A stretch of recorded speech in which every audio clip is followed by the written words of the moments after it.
Namaskar, I'm Ashok Vyas, and today Namaste. it is my honor to welcome someone who not only has been active as a very well appreciated physician and has served his patients as well as contributed in the world of academics, but he has also been active with an important organization which is API. And now, having taken over the responsibility of leading this important organization of physicians of Indian origin, API, Dr. Sudhakar Jonal Gadda joins me, and I am really happy to be talking to you, sir. Welcome. Namaste. Namaste, Mr. Wang. Thanks for joining me today. And indeed, I feel privileged to join your, being our anchor today, and looking forward. Thank you.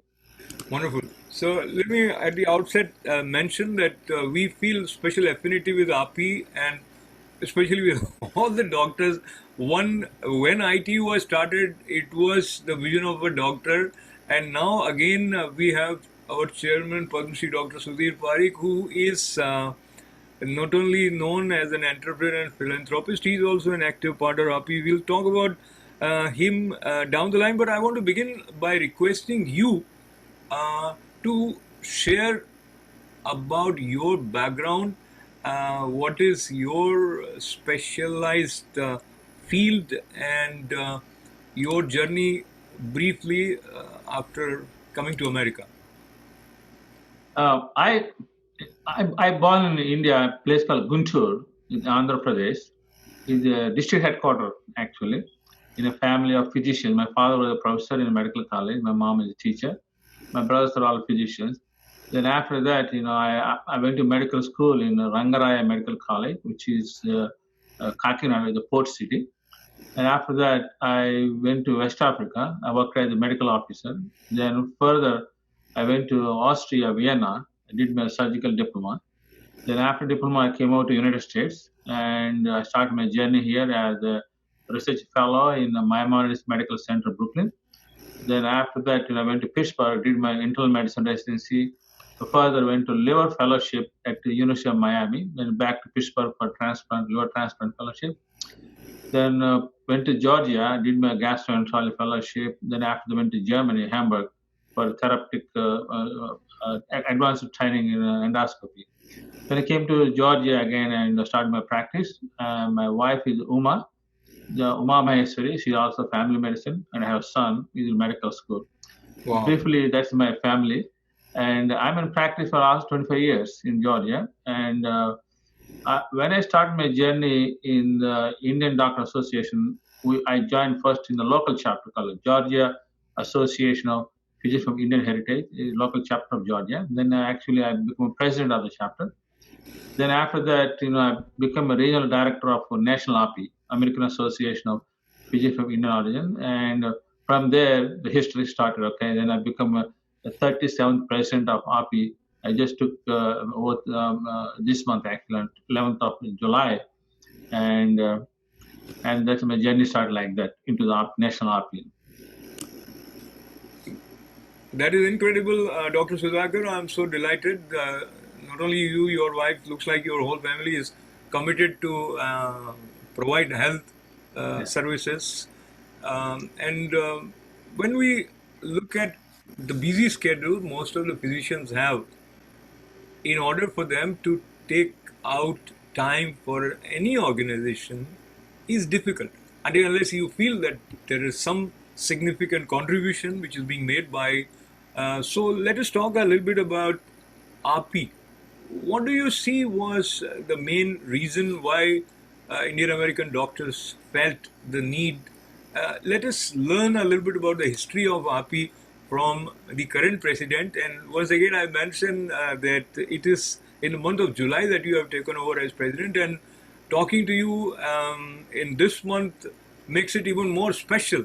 There is this fresh energy and vision with you. So over to you, Dr. Sudhakar, for history of API. API started almost 40 years ago to fight against discrimination against Indian doctors. At the time, Indians are very small in number, and they are more focused And in order to fight against discrimination, a group of physicians started in this organization in Michigan, Detroit. It actually started in the basement, actually. From there, RP grown. Now it represents interest of more than 100,000 doctors. I very proudly say 1 in 7 patients in this country taken care by a physician of Indian origin. So you understand how strong we are in healthcare industry. And from there, right now we have about 110 chapters in the states all over the country, which is the sub chapters for API, and we have very good interaction and good relation with the local chapters. We work with them, and not only that, we have two wings. One called Charitable Foundation wing. Charitable Foundation has 17 free clinics in India. We support them, India, to serve the needy people in India also, and we finance them actually those clinics. And apart from that, we do several activities in the organization from the beginning of this organization, where they established and brought into this stage. Now, API is a very vibrant organization. It has a young physician section, medical student resident section, and we are planning this year. I'm planning to see if we can able to establish another group where we can bring the military personnel in the United States, like doctors from work in the U.S. Navy and combat. We want to bring them into the national RP as a membership. That's my plan also. Wonderful. Encouraging youth is, of course, important in all the fields. And if they are not interested, then RP won't last long. So the young Indian American physicians should also see the importance of RP. And talking about some of the projects in India, but before that, some doctors who you think has been long time friends or supporters and have contributed to RP. And as I talk to you from ITV Gold, and as you are aware, another colleague of yours in terms of being a physician, Padma Shri, Dr. Sudhir Parekh has taken over as chairman of ITV Gold, and he is also, in a way, a very active part of RP. Talk to me about how have you seen and any impressions that you have in terms of his contribution to RP. Sure. Dr. Sudhir Parekh is a senior most leader for us, actually, and he is a mentor for the most of the leaders who work with him. And he is very active in the community and also API and also in the GAPIO, which is another global physician from Indian point of view, Indian doctor's point of view. And we work together. And Dr. Parekh is very, very vibrant and active in political also. Me and Dr. Parekh both went to meet President Trump in West Palm Beach and in Mar-a-Lago golf course. And he's very, very young person, very interesting to know him, and he's very, very strong supporter of RP in the leadership, and RP owe him a lot. Appreciate those words, Dr. Sudhakar, and it is always encouraging that we work with each other and serve the community. And talking about serving the community from RP, you mentioned about some of the projects in India. Would you like to share any project that you personally also felt passionate about? Sure. RP Charitable Foundation, they're doing Adaptive Village program and purified water plantation and cancer screening. These three projects we are doing with Charitable Foundation. And also the other projects we are doing obesity. India has diabetes is a major issue in India now because in order to prevent the diabetes, education is very important, and prevention of obesity is very important. We have a committee where they work on anti-obesity program for adults, children, and also for the veterans also, military people. And this year, I'm planning to do, our GHS, Global Healthcare Summit, we're going to do it in Visakhapatnam this year, hopefully in January. And we are planning to implement a project called Liver Disease Awareness Program, because India has a lot of liver diseases. A lot of people don't know they have the disease because hepatitis B, C, all kind of stuff, and fatty liver. So we want to implement this project this year, talking to the national level and also state level when you go there, and so that we can be able to educate the people and also make them aware of the treatment is available now. You know, 25 years ago, when you talk about hepatitis C, there is no treatment at the time. Everything experimental. Now they have a tablets which can able to cure the disease. So this awareness is very important. People don't know that they still have any treatment available at this time. So we want to educate this Indian community that the liver disease is something we can able to treat, and also you can preventable. Absolutely, awareness is very, very important, and as is the saying goes, prevention is better than cure, and prevention requires awareness. Uh, in the context of awareness, I bring you to the present scene which the whole world is facing as we proceed. I think COVID-19 has affected our lives in an unprecedented manner, um, and being a president of RP, do you see there is any strategic role that RP is playing to help in the situation caused by COVID 19? Yeah, good question. Actually, I'm very proudly say that RP took a very strong role when the epidemic started. Actually, 6 months ago, and we went into the community, research community by 50 webinars to educate our physicians and also community in India, Australia, and Britain. All of the areas we educate the physicians and also see what is the treatment available at the time. Not only that, plasma treatment is very important when a critically ill patient with COVID. And RP took initiation and we talked to the Red Cross. We wrote letters to the governor, President Trump, and senators and congressmen, tell them that plasma therapy is very important. After that, in fact, plasma therapy has been a proven therapy which has been showed benefit for critically ill patient. Has hospital were really thinking about that and put them in their protocol to treat the patient of plasma therapy for sick people. And not only that, steroid therapy, which is something came up now, they're also educating when to start the steroid treatment for the patient with early COVID problem, so that it helps to not to get sicker and go into the hospital. RP took a very strong initiation again. We almost collected about $100,000 and supplied a lot of PPE, gloves, and shields to the needy people in the country through the local chapters. And we almost 100 hospitals we served, recognized the frontline workers, nurses, actually we serve the lunch, everything for them, and tell them thank you for them, what the hard work they did during the crisis.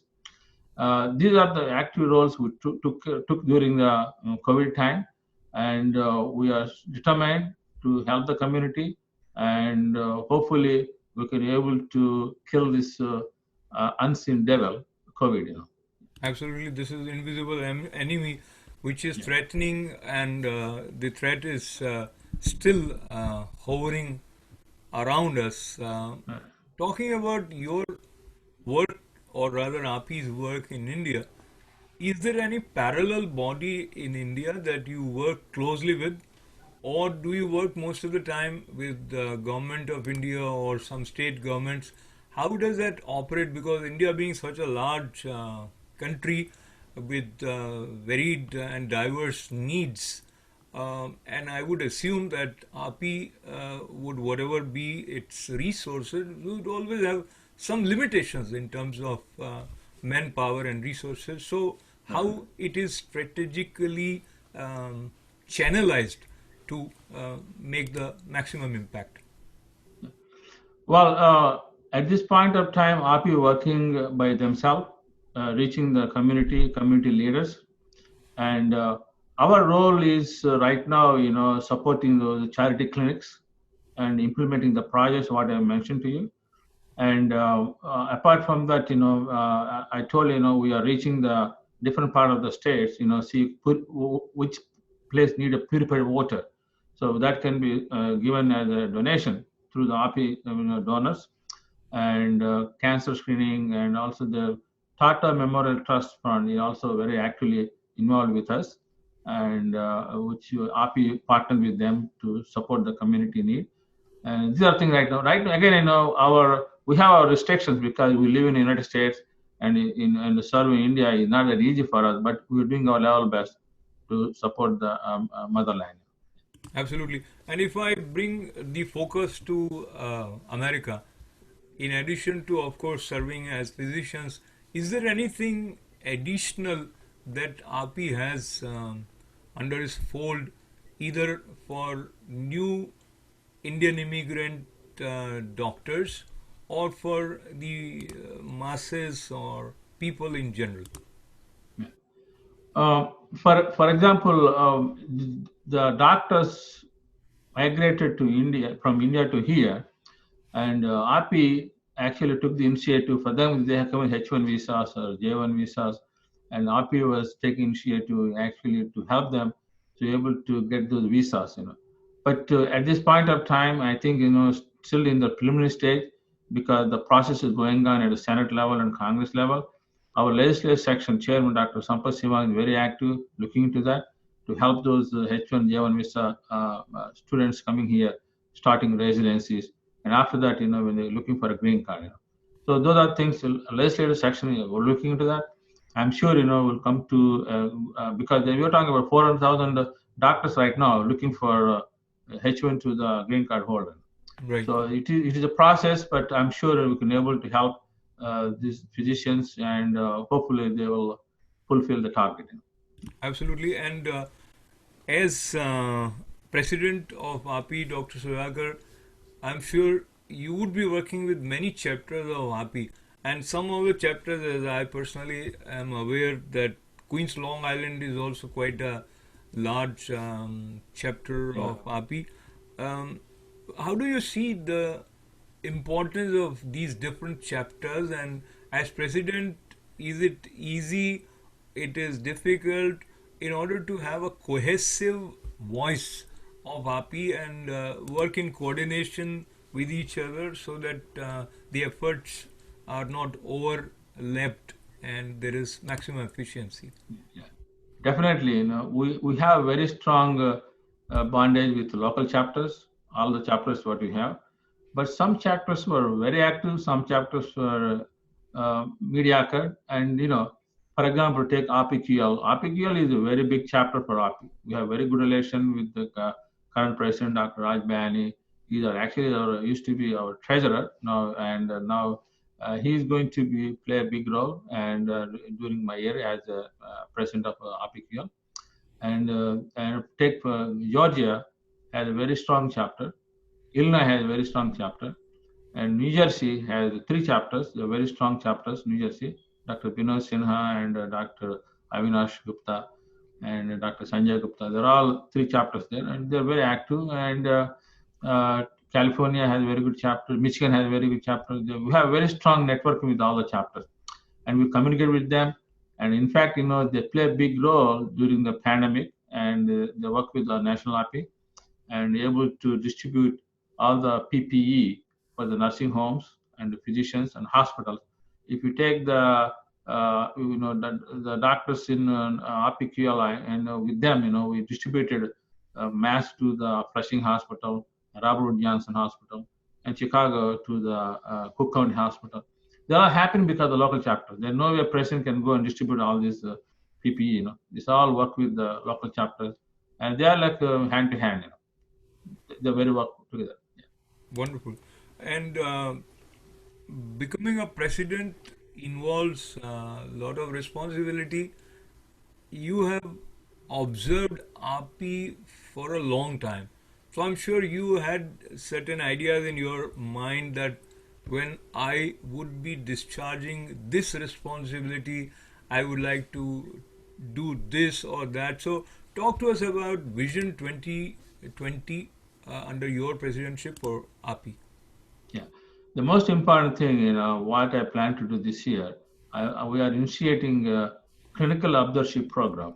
What do you mean that, if students coming from India or from offshore medical school, before they apply for residencies, they need to get some experience how the American system works. Of course, the offshore children, they have some idea, but students coming from India, they don't have much idea how American system works.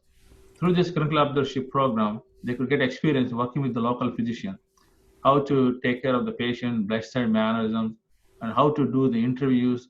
This will be taught during a clinical observership program, which we don't have before, and we are initiating this year through the API, and it's going to be all over the country. They really benefit the children coming from India, especially international medical graduates.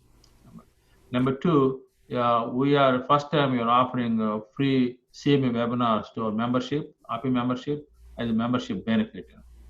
And third, most important thing, fundraising, very important. Funds are very important for stabilization of organization. So we're working on to see how we can do fundraising in COVID. COVID is a big thing. It can be good, it can be hard because, with your networking, we see we can able to get some fundraising for national RP so that, it will help us to strengthen the organization. And PAC, RP PAC is something very, very, very important because we need to reach the lawmakers, through the organization. So hopefully we can revitalize the PAC, so that it will help the our members. For example, if you want to do any, for example, if you want to increase the residency slots, so we need to use this PAC to help the students to help. So these are the things we are planning to do, and hopefully I will succeed. Absolutely. I think you rightly said COVID-19 has thrown additional challenge for organizations like API, especially in terms of fundraising, because you have limited number of people that you can be together and all that. But now moving towards the interesting, or rather the meaningful side of life has unfolded for you as physician. If we go back with you, not as president of API, but as an Indian American physician, any anecdote, any instance which you felt taught you something special, or because of the unusual nature or some achievement related to that event, it stays with you? If you care to share something like that. Sure. Most important thing, we Indians, when you come, we don't have much networking. Okay? And RP is a big platform for networking and advocacy. Okay? So I came to know once I joined this organization how we can establish with the relation with other physicians, learn them. I can pick up a phone and call a fellow physician. Hey, here's the problem I have. How to solve? I have answer right there. Okay, this is the platform API can provide for our members, or any Indian origin physician who join here. So those are things will make you feel strong and comfortable to do my day-to-day practice, and also if any issue comes, it can able to have a solution actually. So these are things very important. Being a member of a national organization, that's why when I joined and I felt that way. So I feel so proud of the organization because of this networking advocacy, and it is also very important that I request all the physicians who are coming into this country be member of organization. So support the organization, and organization will support you. Absolutely. And talking about support, the last question, last but not the least, the main support comes from the home front. And as your wife also is a physician, so how was her response on learning about the new role that you have taken as president of API? Yeah, well, she's more active than me actually in the organization. Actually, she's very, very involved, and she's very supportive for me. Otherwise, API, working for API is a full-time job. It's not that easy. Okay, it's a lot of responsibility, and she's very supportive of me, and she really encouraged me to go into this national organization from the state organization of API. And what's her name? Her name is Uma Maheshwari. Yes, you mentioned earlier. Correct. Very so nice. she's very supportive of that. Mm-hmm.